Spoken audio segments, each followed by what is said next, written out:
Hello, नमस्कार। काफ़ी दिनों से आप लोगों से मैं बात कर रहा हूँ ओडीएफ मॉडल ग्रामों के बारे में। और निरीक्षण के दौरान बहुत सारी ग्राम पंचायतों में मैं गया और मैंने देखा बहुत सारे अच्छे काम हुए हैं, कुछ जगहों पे थोड़ी बहुत कमियां हैं। उन कमियों के बारे में भी मैंने आपसे चर्चा की। जो लोग मौके पे मिले उनसे हमने मौके पे इन चीज़ों को बताया, दूरभाष पर बताया, व्हाट्सएप के माध्यम से हमने बताया। लेकिन मुझे लग रहा है कि इस बात को कम्युनिकेट होने में कोई समस्या आ रही है, आप लोगों को समझने में समस्या आ रही है, जिसके कारण पिछले कुछ दिनों से हमारे ओडीएफ मॉडल ग्रामों की संख्या में वृद्धि नहीं हो रही है। देखिए, इसमें जो भी कार्य योजना बनी है हमारी, अभी हम काम तो कर रहे हैं 23-24 की ग्राम पंचायतों पे। तो 23-24 की ग्राम पंचायतों में जो कार्य योजना का निर्माण कराया गया है, उस कार्य योजना के सापेक्ष ही हमें निर्माण कार्यों को कराना है। जैसे मोटे तौर पे हमारी दो चीज़ें हैं जिन्हें हमें गांव में कराना है। एक तो हम SWM पे काम करते हैं, सॉलिड वेस्ट मैनेजमेंट, और दूसरा LWM, लिक्विड वेस्ट मैनेजमेंट। इन दो चीज़ों पे हम काम करते हैं। इन दो चीज़ों में जो अनमन्य चीज़ें ली गई हैं उनमें है, जैसे SWM में है कि हम RRC का निर्माण कराते हैं या हम जो है सेग्रीगेशन सेट का। ठीक है, इन दोनों ही चीज़ों का निर्माण जो कराते हैं, ये एक बड़ी यूनिट, हमारे पूरे काम जितने काम हमने लिए हुए उन कामों में से सबसे बड़ी यूनिट यही है। इसके साथ हमारा एक आरबी डस्टबिन है। आरबी डस्टबिन इसलिए कि पहले जो खरीदे वाले डस्टबिन लगाए जाते थे उनमें चोरी होने, उसके क्षतिग्रस्त होने, उसके अधोमानक होने, इस टाइप के बहुत सारे शिकायतें आई थी। तो इसलिए इसको आरबी डस्टबिन करने के लिए निदेशालय स्तर से हमें निर्देश मिला, जिसका आप लोग अनुपालन कर रहे हैं। दूसरा है खाद गड्ढा या नाडेप वगैरह का निर्माण। नाडेप के लिए हमारी जो बात है आपसे, सामान्य रूप से हम कहते हैं कि इसे हतोत्साहित किया जाए, क्योंकि ये एक टेक्निकल चीज़ है और सामान्य रूप से खाद बनाने की प्रक्रिया में लोग इसमें लाके ग्रेजुअली डैम्पिंग करते हैं, उसमें कचरा को डालते हैं, जबकि इसमें लेयरिंग करने की आवश्यकता होती है। ठीक है, तो इस तरीके से हमको ये करना है कि जो कच्चा खाद गड्ढा बनता है, हमको उस अनुसार जो है काम करने की आवश्यकता है, जिसमें हम कॉलर का निर्माण कराते हैं। इसका भी आप लोगों ने अच्छे तरीके से निर्माण कराया, इस पे काम आप कर रहे हैं। इसके बाद है कचरा वाहन को क्रय करना, क्योंकि हम जो है अल्टीमेट में क्या करना है कि हमें घरों से और गलियों से कचरा एकत्र करते हुए इसको लाना है अपने सेग्रीगेशन सेट। हमको उस साइट पे लाना है जहाँ पे हमने कच्चे खाद गड्ढे बना रखे हैं, जिनमें हम सेग्रीगेशन के बाद जो हमारा बचा हुआ कचरा है, जिसको हम प्लास्टिक, मेटल, थर्मोकोल, गत्ता, इन सब चीज़ों से जब अलग कर लेते हैं तो जो बचता है वो ऐसा कचरा होता है जिसको हम खाद में परिवर्तित कर सकते हैं। तो इसके लिए सामान्य कच्चे खाद गड्ढे, जिनके लिए हम लोगों ने ये तय किया है कि ये 6 फुट चौड़ाई और 10 फुट लंबाई के बनाए जाएं, और ये जो है काफ़ी संख्या में बनाए जाएं, जिससे कि वहाँ पे मौके पे जो कचरा इकट्ठा हो वो वहाँ पे थोड़े दिनों में डंप ना होने लगे। हम उनको जो खाद गड्ढे हमने कच्चे बनाए हुए हैं उन खाद गड्ढों में उसको डालते रहें सेग्रीगेशन के बाद। ठीक है, तो ये हमारा जो है कचरा वाहन का जो उपयोग होगा वो ये होगा कि हम गलियों में जहाँ पे हमने आरबी डस्टबिन बना रखे हैं, उन जगहों से हम जो है कचरे को इकट्ठा करेंगे। घरों से हम लोगों से कचरा इकट्ठा करेंगे। जो ऐसी ग्राम पंचायतें हैं जिनके भीतर मार्केट जैसा है, दुकानें हैं, बाजार है, तो उन जगहों पे जो हमने डस्टबिन वगैरह लगा रखे हैं उनसे हम कचरा इकट्ठा करेंगे। गांव वालों ने, दुकानदारों ने जो डस्टबिन अपना लगा रखा है उससे कचरा इकट्ठा करेंगे। और इन सारे कचरों को हम अपने जो है उस पर लाएंगे आराम से। इन सारी चीज़ों को हमको करना है। उसके बाद आता है मामला LWM का, ठीक है। अभी मैं केवल कंस्ट्रक्शन के लेवल पे, क्रय करने के लेवल पे मैं बातें कर रहा हूँ, लेकिन उसका जो फ्यूचर इम्पैक्ट है उसको मैं साथ साथ लेके चल रहा हूँ, ठीक है। तो उसके बाद हमारा अगला नंबर आता है LWM का, मतलब लिक्विड वेस्ट मैनेजमेंट का।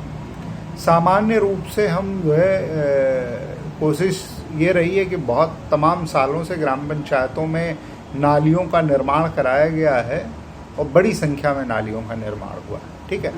तो अब जो ऐसे घर बच गए हैं जो नालियों से नहीं जुड़े हुए हैं, इनको हम जो है सामूहिक रूप से सोख्ता गड्ढों से जोड़ने की कोशिश करेंगे। तो ये सामुदायिक सोख्ता गड्ढों का निर्माण होगा। ऐसे हैंडपंप, इंडिया मार्क हैंडपंप जो सार्वजनिक स्थलों पे लगे हुए हैं और नालियों से नहीं जुड़े हुए हैं, ऐसे हैंडपंपों के साथ भी हम सोख्ता गड्ढों का निर्माण कराएंगे और ये भी सामुदायिक सोख्ता गड्ढे के रूप में होगा। ये दो प्रकार का है, एक सोक पिट है, एक लीच पिट है। दोनों को हम मोटे तौर पे सोख्ता गड्ढा कहते हैं। दोनों की टेक्नोलॉजी में थोड़ा सा फर्क है जो सामान्य रूप से आप लोग इसको समझ रहे हैं। लीच पिट वो है जैसे हमने शौचालय के गड्ढे बनाए हैं और उसमें जालीदार चिनाई होती है। जब सामुदायिक हम सोख्ता गड्ढे की बात करते हैं, लीच पिट की बात करते हैं, तो ये 1.5 मीटर व्यास का होता है, गहराई वही होती है 1 मीटर या 120 सेंटीमीटर का। और इसमें हम जो है जालीदार चिनाई करते हैं। ऊपर के 2 या 3 रद्दे जो है 9 इंच के कॉलर बनाते हैं और इस पर ढक्कन लगाते हैं। इसमें जोड़ने से पहले एक हम सिल्ट कैचर का निर्माण कराते हैं, जिससे कि हमारा जो सोख्ता गड्ढा, हमारा लीच पिट है, वो गाद से ना भरे, ठीक है, जिसमें मिट्टी भर के वो चोक ना हो जाए। इसके लिए हम फिल्टर चैम्बर सिल्ट कैचर की व्यवस्था करते हैं। इसके बाद आता है हमारा नालियाँ जो बनी हुई हैं उनके बीच बीच में 15 से 20 मीटर पर एक हम सिल्ट कैचर का निर्माण कराते हैं, जिससे कि नालियों की नियमित साफ सफाई होती रहे और उसमें जो है चोक होने की संभावना ना रहे। नालियाँ जहाँ पे डेड एंड होता है, ऐसी जगह जिसमें वो जा कर के किसी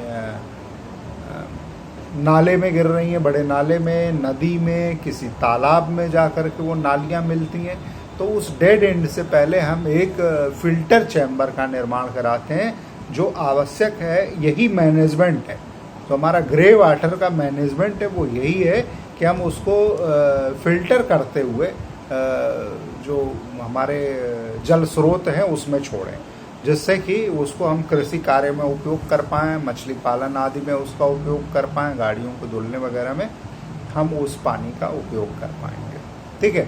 तो ये हमारे जो है मोटे तौर पे LWM में। एक और भी चीज़ है जो सामान्य रूप से अपने जनपद में अभी इस पे काम नहीं हो रहा है, वो है WSP।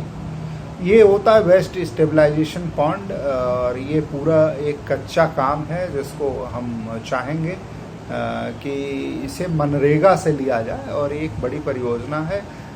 ये 2 चीज़ें हैं एक साथ। एक तो हमारा वाटर को जो है रिचार्ज भी करेगा ये ग्राउंड वाटर को, और दूसरे जो पानी इसमें फिर करके साफ होकर के निकलेगा वो हमारे जो है खेतों में काम आएगा, कृषि कार्यों में इसका, पशुओं को पानी पिलाने, नहलाने और कृषि कार्यों में इसका उपयोग किया जा पाएगा, ठीक है।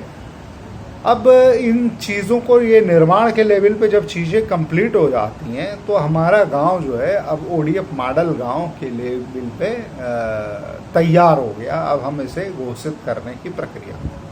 अब होता IEC मैसेजेस की बात होती है। 6 प्रकार के IEC मैसेज हैं जो आप लोगों को शेयर किए गए हैं बार बार, और मैं फिर से एक बार आप लोगों को शेयर कर दूंगा, जिससे कि आप लोग जो है अपने गांव में जहाँ पे आपने निर्माण कराया है वहाँ पे सार्वजनिक स्थलों पे इनको आप अंकित कराएंगे, इसका चित्रांकन कराएंगे, ठीक है। इसके बाद आता है कि ग्राम पंचायत की बैठक हो और ग्राम पंचायत अपने आप को मॉडल घोषित करे। तो ग्राम पंचायत की एक बैठक होगी और उस बैठक में ग्राम पंचायत जो है अपने सभी घरों में शौचालय होने उपयोग होने की घोषणा करेगी और ठोस अपशिष्ट प्रबंधन, द्रव अपशिष्ट प्रबंधन में कराए गए कार्यों का विवरण बताएगी और ग्रामवासियों से इन सुविधाओं के बदले में स्वच्छता कर दिए जाने के बारे में बात करेगी और इस पर निर्णय अपना पास करेगी। ठीक है। इसके बाद हम इसी बैठक में कोशिश करें कि हम कचरा कलेक्शन के लिए जो वार्डों में हमारी गाड़ी घूमेगी, कचरा वाहन घूमेगा, सफाई कर्मचारी जाएंगे, तो इसके लिए रोस्टर का भी निर्धारण इसी बैठक में कर लिया जाए, जिससे कि कोई व्यवधान ना हो। हम हर दूसरे दिन कम से कम अपनी सारी गलियों और मोहल्लों में पहुंच पाएं अपनी गाड़ियों के माध्यम से और लोगों से कचरा कलेक्ट कर पाएं।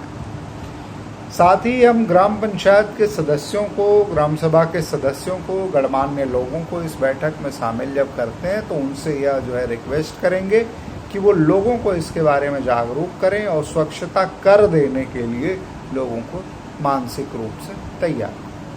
जब हम सेवाओं को देंगे तो उसके बदले में हमें स्वच्छता कर भी मिलेगा यदि हमने अच्छे मन से, पूरे मनोयोग से इस प्रयास को किया। ठीक है।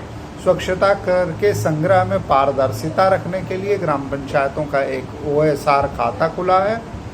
इसका QR कोड जो है अपने कचरा वाहन पे, पंचायत भवन पे व अन्य सार्वजनिक स्थलों पर इसको चिपकाएं।